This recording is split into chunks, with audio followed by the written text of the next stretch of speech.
जी मुजफ्फर साहब, आज आपने मीडिया को यहाँ पे इनवाइट किया है, कारण क्या है मीडिया को इनवाइट करने का?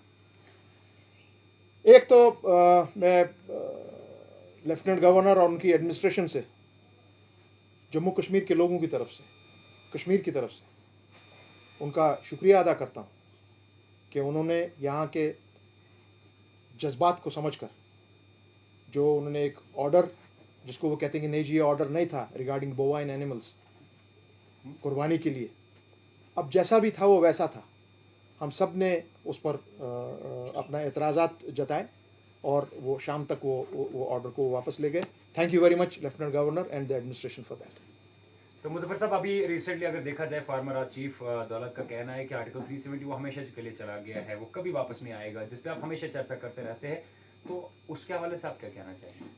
मैं इतना ही अपने फाजिल दोस्त एएस दौलत साहब से कहूँगा और सबसे कहूँगा, please do not under estimate the power of 370 and don't under estimate the power of the people of Jammu and Kashmir and Ladakh.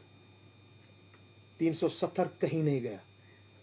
जब ऐसे आप बात करते हैं 370 के बारे में, तो हमको लगता है कि आप सब ये कर रहे हैं, माननीय सुप्रीम कोर्ट की तौहीन कर रहे हैं। ये मामला सुप्रीम कोर्ट के ज़ेर गौर है। आपको किस तरह मालूम है जी ये कभी वापस ही नहीं आएगा? क्या चीफ जस्टिस ऑफ इंडिया या जो कॉन्स्टिट्यूशनल बेंच लगा हुआ है उन्होंने आपको बोला है? ये मैं सिर्फ दुलत साहब के लिए नहीं बोल रहा हूँ, ये मैं उन सब तमाम हजरात के लिए बोल रहा हूँ, चाहे वो बीजेपी से ताल्लुक़ रखते हैं, चाहे किसी भी खीमे से ताल्लुक़ रखते हैं, जो वो इंप्रेशन हमेशा देते रहते हैं जी 370 तो आप गया। कहाँ गया भाई? 370 हिंदुस्तान के कॉन्स्टिट्यूशन का एक अंग है, हिस्सा है, उसको आप नहीं निकाल सकते हैं बाहर। आपने पार्लियामेंट के जरिए कोशिश की, आपने एक डिसीजन लिया, पार्लियामेंट के जरिए डिसीजन लिया आपने कॉन्स्टिट्यूशन को तोड़कर। आप ये मत कहिए कि 370 जी खत्म हो गया। कहां खत्म हो गया? किसने कहा है ये?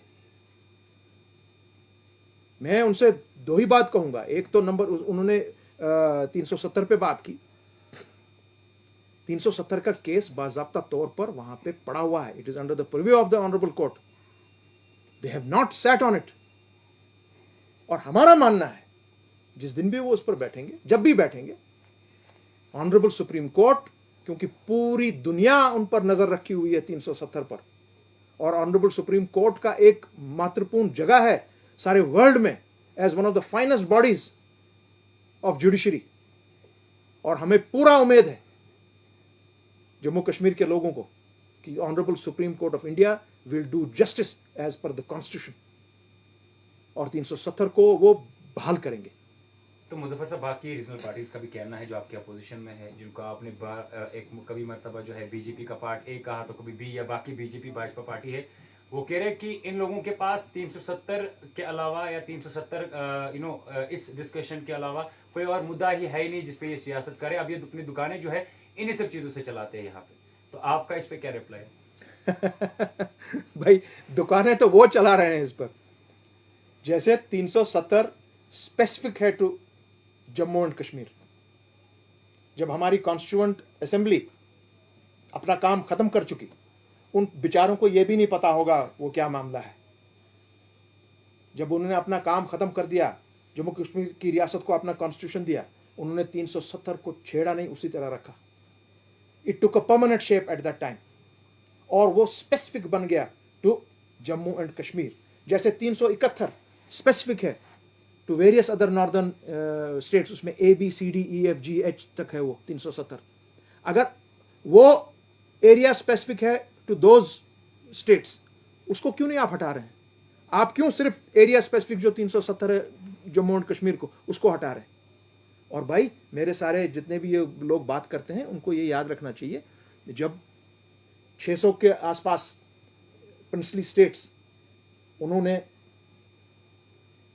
ये अपना इंस्ट्रूमेंट ऑफ एक्शन साइन किया, उसके साथ में उन्होंने एक्सेप्ट किया the constitution of the country, accepting the state of Jammu and Kashmir which got its own constitution, because उसकी एक स्पेशल कंडीशन थी। इसमें कोई ये दो राय नहीं है, और इसमें कोई ये आतंकवाद नहीं है, इसमें कहीं हिंदू मुसलमान नहीं है। इसमें यह मामला है। तो मुजफ्फर साहब, रिसेंटली अगर देखा जाए डिलिमिटेशन कमीशन की टीम जो जम्मू कश्मीर के दौरे पे आई थी, आप लोगों का मानना था कि पीएचडी जो है it's just meant for the restoration of article 370 to fight for the restoration of article 370 and 35A, but at the other side if we see that just ANC and JK-PDP was not participated in the delimitation assembly. इस पर मैंने आप I think you are very late on this my dear friend. नहीं, लेकिन सवाल मुजफ्फर साहब यहाँ ये है कि क्या यह मान के चले कि वो पीएचडी के अंदर जो वो कॉपरेशन थी वो अभी बराबर नहीं है, जिसकी वो इख्तिलाफात उस पीएचडी के अंदर उठी है, जिसकी वजह से अभी वो पीएचडी कहीं नो, इसमें कोई इख्तिलाफ नहीं है, क्योंकि मैं उस मीटिंग में शामिल था एज एन एग्जीक्यूटिव मेंबर, और हमने ये फैसला किया कि आप जो पार्टी भी जाना चाहती है वहाँ इंडिविजुअली यू कैन गो, जो नहीं जाना चाहती है नो प्रॉब्लम। क्योंकि ये जो कमीशन बिठाया गया है it is being led by a very renowned, जो हमारी सुप्रीम कोर्ट की जज रह चुकी हैं, उसके मेंबर्स भी बहुत रिनाउंड मेंबर्स हैं। मगर जिस तरीके से वो गठन हुआ उसका, क्योंकि उसका गठन हुआ है after the reorganisation act of 2019 5 अगस्त, जिसको हमने चैलेंज किया बिफोर द कोर्ट, जो 370 को आपने चैलेंज किया, 35A को चैलेंज किया, तो मैं कैसे मानूंगा ये कमीशन? वो तो उसके ऑर्डर के बाद आया है, यही तो बात है। चलिए, महबूब मुफ्ती का मानना है कि उन्होंने रिसेंटली कहा था कि अगर जब पीडीपी जो पावर में आती है, लेकिन मैं तब तक सीएम नहीं बनूंगी जब तक रेस्टोरेशन ऑफ आर्टिकल 370 नहीं होगा। अवामी नेशनल कॉन्फ्रेंस का क्या मंशूर रहेगा? क्या अवामी नेशनल कॉन्फ्रेंस धारा 370 रेस्टोर होने से पहले अगर इलेक्शन होता है क्या पार्टिसिपेट करेगी? जी नहीं, अभी हमारी जो डिमांड रखी गई है, जो मैं अपने माननीय दुलत साहब की ये बात भी मानता हूँ और उनको मुबारकबाद करता हूँ इस पर, कि उन्होंने कहा कि स्टेटहुड देना चाहिए, full statehood to Jammu and Kashmir before elections. हम उस पर बजिद हैं कि आपको बिफोर इलेक्शन स्टेटहुड देना पड़ेगा, क्योंकि हम वो केजरीवाल जैसा स्टेटहुड नहीं लेंगे, we will not take that. और दूसरी बात मैं जवाब दूंगा आपको, ये डीडीए पे भी हमारा ये प्रॉब्लम आया जब डीडीए का इलेक्शन आया, क्योंकि उस वक्त पूरी बीजेपी सारी वर्ल्ड में निकली कि आज जो हम इलेक्शन करके दिखाएंगे आपको, उसमें आप देखेंगे कि हम लोग जीतेंगे, और जम्मू कश्मीर के बाशिंदे, खुसूसन कश्मीर के लोग, हमारे जो फैसला हमने 5 अगस्त 2019 को लिया, वो उस पर मोहर अपनी डालेंगे कि हमको एक्सेप्ट है एब्रोगेशन ऑफ 370 एंड 35A। इसीलिए पीएचडी को ना करते हुए भी इलेक्शन में आने पड़ा, और बीजेपी को बुरी मार का सामना करना पड़ा जम्मू में भी और कश्मीर में भी। अगर ऐसी सिचुएशन फिर से दोबारा आएगी तो पीएचडी को और हम जैसे लोगों को सोचना पड़ेगा क्या करना है। तो इसका क्या खुले आम नहीं छोड़ेंगे हम उनको, ये बात मैं बता दूं आपको। तो we will not give them a free run to the state of Jammu and Kashmir. भाई ये कॉन्स्टिट्यूशनल इशू है, सुनो यार मेरे भाई, this is a constitutional matter, ये हमारे फ्यूचर्स को ताल्लुक रखता है। इसमें मुजफ्फर शाह अकेला कुछ नहीं कर सकता है, ये एक पूरा जम्मू कश्मीर का आवाम, यहाँ जो मेन पॉलिटिकल फोर्सेस हैं वो आपस में बैठ के फैसला करेंगे। PhD is the main force which exists in Jammu, Kashmir, Ladakh, आपका Kargil, that is the main force. It will take a call.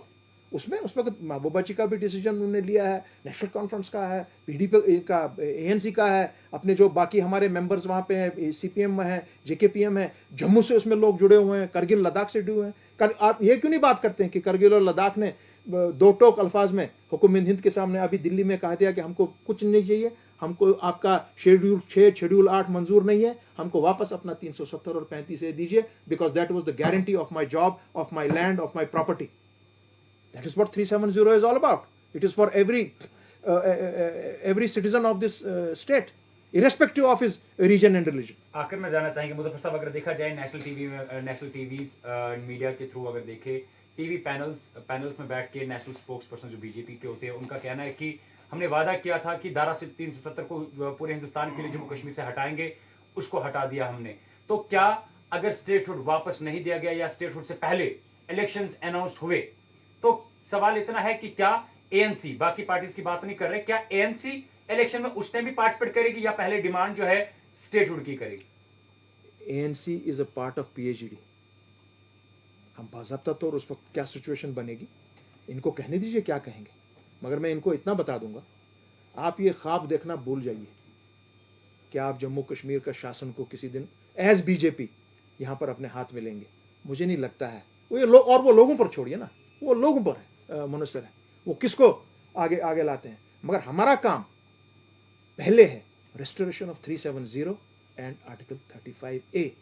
और मैं आपको फिर से और खुसूसन आपको बोल रहा हूं, पिछले 2 साल से बोले जा रहा हूं कि जिस दिन भी ये मामला खुलेगा, और ये खुलना है, इट विल बी इंशाल्लाह it will be a victory for justice to Jammu and Kashmir, and it will be a justice done to the constitution of India by the honourable supreme court. आपने रिसेंटली कहा था कि बीजेपी रहे या ना रहे, prime minister Narendra Modi ji रहे या ना रहे, लेकिन आर्टिकल 370 कभी जो है नहीं जाएगा। लेकिन वही बीजेपी भाजपा के लगातार दावे रहते हैं कि ये लोग केवल खाली खोखले दावे पिछले 70 सालों से भी करते हैं और अभी भी वही कर रहे हैं। क्यों भाई? ना तो पिछले 70 साल से कोई खोखला दावा था, ना ये कोई खोखला दावा है। ये कोई खोखला दावा नहीं है। 370 आपकी कॉन्स्टिट्यूशन की किताबों में लिखा हुआ है, और वो एक बेसिक पैरामीटर बनाता है कॉन्स्टिट्यूशन ऑफ इंडिया का। 370 को आप कैसे हटा सकते हैं? It's not possible. So Prime Minister, India has also, last में जानना चाहेंगे that the people of Jammu and Kashmir are really happy कि abrogation of Article 370 जो है वो रिमूव हुआ है या एब्रोगेट किया गया है। स्पेशली जम्मू की बात करें, वहां पे भी लोग खुश नजर आ रहे हैं, और कश्मीर के अंदर भी जो है बहुत खुश हैं भाई। हालात यहाँ जो के है- लोग इतने खुश हैं, अगर इतने लोग हमारे इतने खुश हैं कि भाई प्लीज फिर यहाँ पे आप 200-250 करोड़ रुपया पर डे जो सिक्योरिटी पैरामिलिट्री इस फौज पे खर्चा दे रहे हो, उसको ले जाओ वापस। वो 250 करोड़ रुपया पर डे पूरे मुल्क पे लगाओ, हमारे 80,000 करोड़ वापस दो। 1 लाख करोड़ तुम्हारा कर्जा है कश्मीर का, जो आपने डिसीजन लिया 5 अगस्त 2019 का। क्यों रख रहे हो इस फौज और पैरामिलिट्री को यहाँ, जब यहाँ सब खुश हैं? तब हटाओ इनको यहाँ से, बचाओ ये पैसा। ये मेरा जवाब है आपको इसका, और ये मेरा जवाब है हमारे माननीय प्राइम मिनिस्टर का। और साथ ही में आप सबको, आपकी चैनल की तरफ से अपने जम्मू कश्मीर के लोगों को, तमाम अहले इस्लाम को हमारी तरफ से वो ईद मुबारक कबूल करें।